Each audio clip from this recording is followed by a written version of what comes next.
గోంగూర chicken అయితే చాలా బాగుంది. మీరు కూడా ట్రై చేయండి. నేనైతే చాలా బాగా చేసిన. నాకైతే టేస్ట్ చాలా బాగుంది. ట్రై చేయండి ఒక్కసారి. Super. Welcome to my channel. ఈరోజు అయితే గోంగూర చికెన్ ఎట్లా చేసిందో చూపిస్తున్న ప్రాసెస్ అయితే చూడండి. తీసుకొని ముక్కుడు పెట్టి ముక్కుట్లో నెయ్యి వేసిన, ఒక స్పూన్ నెయ్యి వేసిన చూడండి. బండ పువ్వు, ఇది దాల్చిన చెక్క, ఇలాచీలు, స్టార్ ఫ్లవరు, లవంగాలు, మిరియాలు, ఇది సజ్జి పువ్వు తెల్లది నాకు వేసేస్తున్నా. ఇది బగారా పత్తా,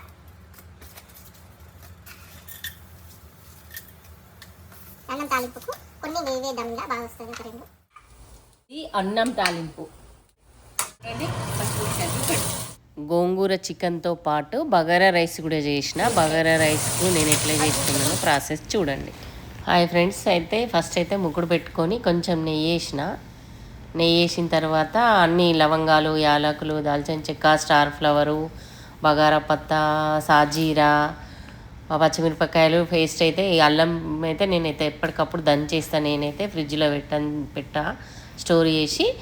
అదైతే అన్నం తాలింపు ఇన్స్టెంట్ పాటలో పెడుతున్నా కాబట్టి వేరే పాత్రలో ఆల్రెడీ రైస్ నానబెట్టింది ఉండే, ఇంట్లోకి వెళ్ళి తాలిపేసి దాంట్లో వేసేసి ఇన్స్టెంట్ పాటలో పెట్టేసిన. అది ఇన్స్టెంట్ పాటలో మెత్తగా అవుతుంది కానీ కొంచెం తొందరగా మూత తీసి వేరే బౌల్లో వడ్డిచ్చిన. మళ్ళీ అయితే దాంట్లో కొంచెం కీర దోసకాయలు పెట్టిన, పచ్చి తిన బుద్ధి కాదని. తర్వాత వచ్చి ఇక గోంగూర చికెన్కి అయితే స్టార్ట్ చేసిన. చూడండి చాలా బాగుంటుంది, ట్రై చేయండి. ఫస్ట్ అయితే చికెన్ రెడీ చేసి కడిగి పెట్టేసిన. ఆనియన్స్, అల్లం ఎల్లిగడ్డ పొట్టు తీసి రెడీ పెట్టిన. ఆనియన్స్, పచ్చిమిరపకాయలు, ఇది పుదీనా. అయితే దాంట్లో కూడా నేను కొంచెం కాజు వేస్తాను. ఇవన్నీ కొంచెం ఫ్రై చేసిన తర్వాత మిక్సీ లవంగాలు, యాలకులు, దాల్చిన చెక్క, గోంగూర. తర్వాత ఇక గోంగూర అయితే మంచిగా గడిగి పెట్టుకున్నా.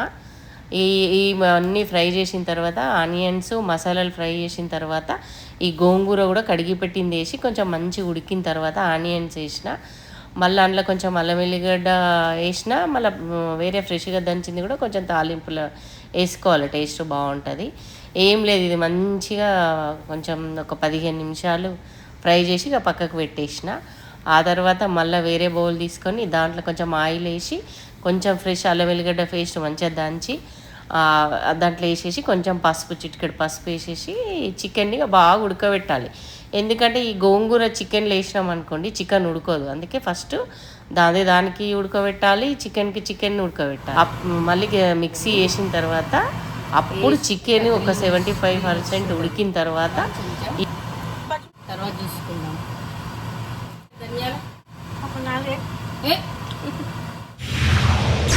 ఈ గోంగూర తర్వాత మసాలాల పేస్ట్ వేసి ఉప్పు, కారం, కుడకపొడి, ధనియాల పౌడర్ అయితే వేసిన.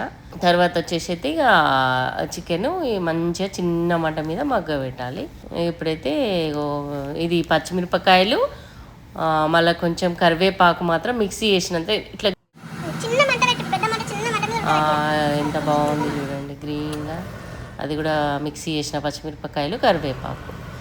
అదైతే గోంగూర అయితే దాంట్లోనే మిక్సీ చేసి వేసేసిన. చికెన్ అయితే మంచి ఒక అర్ధగంట సేపు చిన్న మంట మీద సిమ్ మీద ఉడకబెట్టిన. ఈ అన్నం అయితే దాంట్లో ఉడికింది. మళ్ళీ దీంట్లో అయితే పెట్టి ఇట్లా చాలా పొడి పొడిగా అయింది.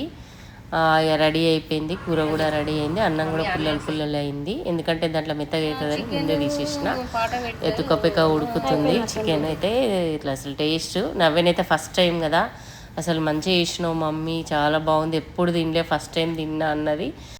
ఇక అట్లనే అన్ని రెసిపీలు చూపిస్తా. Thank you for watching. అందరు చూడండి, సబ్స్క్రైబ్ చేయండి.